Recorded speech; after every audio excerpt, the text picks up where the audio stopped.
keluarga saya itu saya perempuan sendiri, jadi ini salah satu kakak saya, kakak saya. Jadi saya tidak punya kekuatan, mereka sayang saya, dan saya lebih banyak waktu bermain dengan adik saya yang bungsu.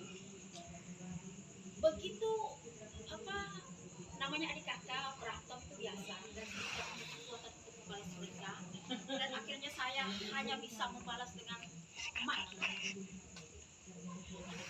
Bapak saya didik saya dengan keras.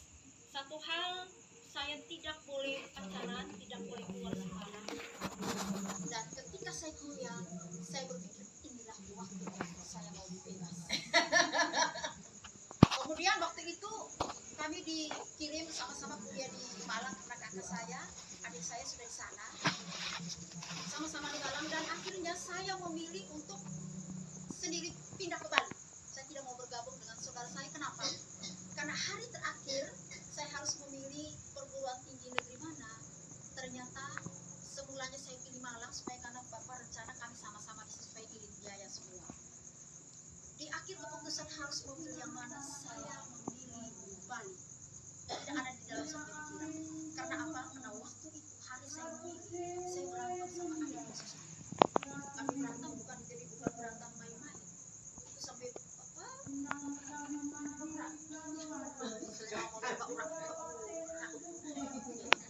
Kami bakulai, dan terakhir yang saya ingat, saya akan pajangannya besar. Saya habis dia tendang saya, dan karena saya perempuan saya kalah. Tapi kami sudah terbiasa seperti itu, tidak boleh menangis. Dan dengan hati yang marah dan kecewa, saya tidak datang. Saya pergi saya sendiri. Jadi saya tidak konsultasi dengan kakak sulung bukan sekali. Tidak pernah berantem, tidak pernah pukul kami, tidak pernah berantem. Akhirnya saya pilih Bali, dan saya tidak sangka ternyata itu pilihan saya. Ternyata saya goal di Bali. Di Bali, dan saya akan bebas.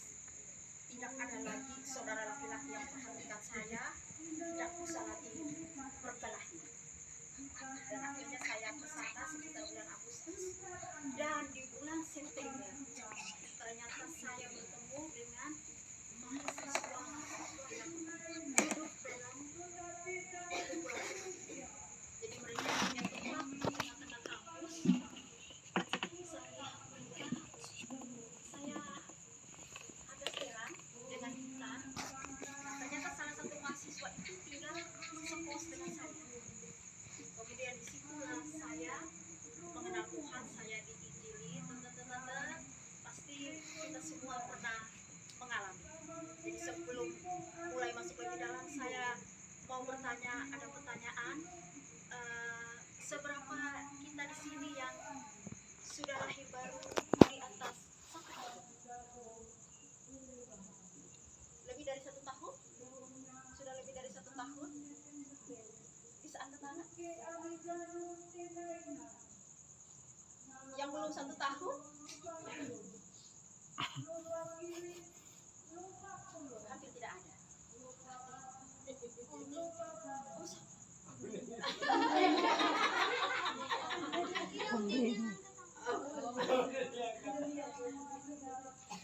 Jadi kehidupan saya itulah sampai di situ, dunia itu seperti itu. Kemudian saya lahir baru di perkumpulan seperti ini. Ketika saya lahir baru, yang pertama pasti kita semua yang berarti kira-kira setengahnya sudah sadar lahir baru, setengahnya lagi sadar.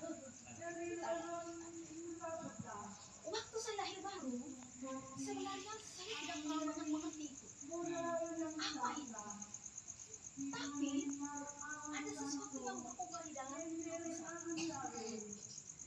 Kemudian ada satu sukacita yang saya tidak mengerti, tapi saya bahagia. Kemudian pembimbing saya itu orang yang membimbing saya, dia bilang begini, apa yang kau rasakan? Saya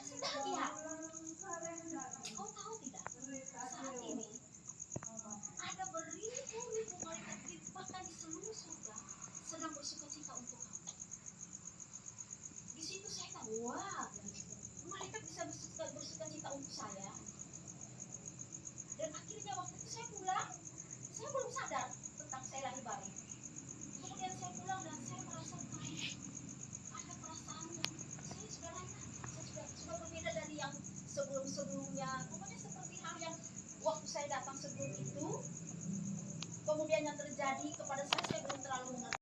Yang sudah mengalami kelahiran baru itu tandanya hanya di sini saja. Jadi yang untuk bersekutu itu merupakan satu. Kalau saya dulu itu persekutuan di kota Kupang itu ribuan. Itu baru kalau di kompleks kami kan, kok saya berdoa di kamar begitu, saya pu adik-adik yang bapak kecil dong anak nih, dong ambil batu, bukan jendela dong lempar. Hei Farisi. Gitu. Tapi itu anehnya itu kalau sudah lahir baru itu tidak pusing lagi. Mau apapun tidak pusing lagi. Nah, jadi memang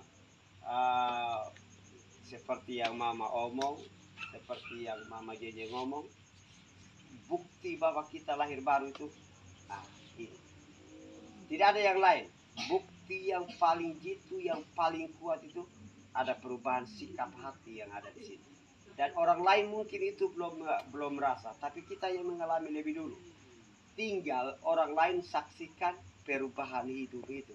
Seperti yang Mama Jeje tadi, setelah dia datang dari Bali, dia punya mama lihat perubahan sikapnya. Tetapi awalnya dia mulai dari sini. Jadi kalau orang bilang sudah mulai dari sini, tetapi di sikapnya tidak ada perubahan, itu perlu apa? Perlu, artinya ada tanda tanya di situ. Tidak rindu untuk bersekutu, tidak rindu untuk bersama-sama dengan. Kalau dulu itu kalau saya, apalagi kakak rohani itu, kalau saya tidak sama dengan mereka satu hari saja, ada sesuatu yang hilang. Ada sesuatu yang hilang. Jadi kesimpulan daripada firman Tuhan, pengalaman hidup kita malam hari ini adalah, ini dasar firmannya, lalu pengalaman hidupnya ini. Jadi kerinduan dari sini yang kelihatan beda sama sekali. Beda sama sekali. Mau doa di mana saja kita cari itu. Kenapa? Karena sudah dari sini. Jadi biar dihalang apapun juga itu tidak bisa dihalang. Kenapa tidak bisa dihalang? Masalahnya didobrak dari dalam. Apalagi Imam Jeje dong. Ini kan orang Mumbere asli mereka. Orang Mumbere asli itu kan kalau datang sudah bersekutu dengan teman dengan keluarga yang masih agama lama kan, bayangkan sudah.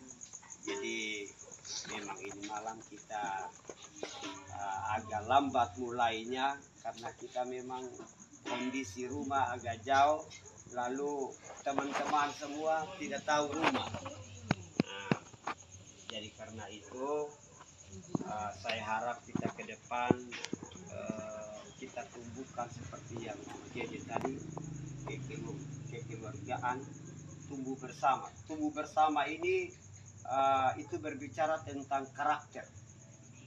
Itu berbicara tentang karakter. Jadi kita harus bangun bersama kekeluargaan, lalu tumbuh bersama ini kita harus bangun karakter hidup kita yang cocok dengan firman Tuhan. Ya. Jadi mungkin hanya itu saja yang bisa saya sampaikan. Mungkin yang perlu kita telusuri lebih baik kekeluargaan kita. Saya mohon kalau ada yang salah lebih bagus terbuka. Kalau ada yang salah kita tidak terbuka, nanti akan membuat kekeluargaan kita renggang. Amin. Kalau sudah renggang di sini, you mau pasang seperti apapun, tameng, apapun, itu kelihatan. Amin. Yes. Kelihatan. Betul. Jadi kalau saya yang salah, ngomong sah. Tidak ada manusia yang sempurna. Amin. Siapa saja, mau orang yang dipakai Tuhan luar biasa saja, tidak ada yang. Mau mami juga, ngomong saja. Mau mama juga, bapak juga, kita ngomong karena kita keluarga. Ada yang tidak pas di saya ini, bagaimana? Begitu. jangan sampai kita tidak omong, simpan di dalam. Itu nanti kita, padahal kita mau bangun kekeluargaan ini, Amin. tidak terbangun. Yes. Kenapa tidak terbangun? Karena kita punya hubungan sudah renggang. Amin. Kenapa renggang? Ada yang kita simpan. Yang kita simpan itu kalau yang baik bagus, tapi kalau yang tidak baik, Yes. belum tentu dia orangnya seperti itu. Mungkin karena pikiran kita tentang dia, kita tidak mau terbuka. Akhirnya kita mau bergaul juga. Saya mau bangun hubungan juga dengan Om Dani, tidak bisa karena sudah renggang. Sudah ada yang salah di sini. Saya mau bangun hubungan juga dengan Mama dan Bapak, sudah ada yang salah di sini. Jadi saya harap tidak ada yang sempurna. Kita sedang bertumbuh bersama. Kalau kita mau konsep kita ini untuk bisa menjangkau orang lain, kita yang sudah ada di sini betul-betul beresin diri kita masing-masing. Bangun kekeluargaan, tumbuh bersama di dalam karakter pengenalan akan Tuhan, kerinduan akan Tuhan. Itu harus dibangun semua, tidak ada yang instan. Harus dibangun semua. Kita tidak bisa jangkau orang lain kalau kita di dalam sini tidak beres. Ya. Yes. Om Denny ya. Nah, jadi kalau tiba-tiba pindah dari sini harus pindah ke kota sudah, jangan terlalu jauh. Jadi mungkin hanya itu saja. Kalau ada yang salah sikapku selama ini, saya minta maaf ya. Kalau tidak ada manusia. Hujan ya.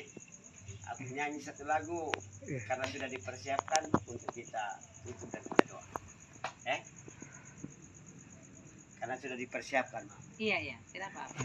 Ya, Oke, menyanyi, makasih supaya banyak. kita menyanyi sama-sama. Ya. Sudah dipersiapkan dong. Oke, silakan.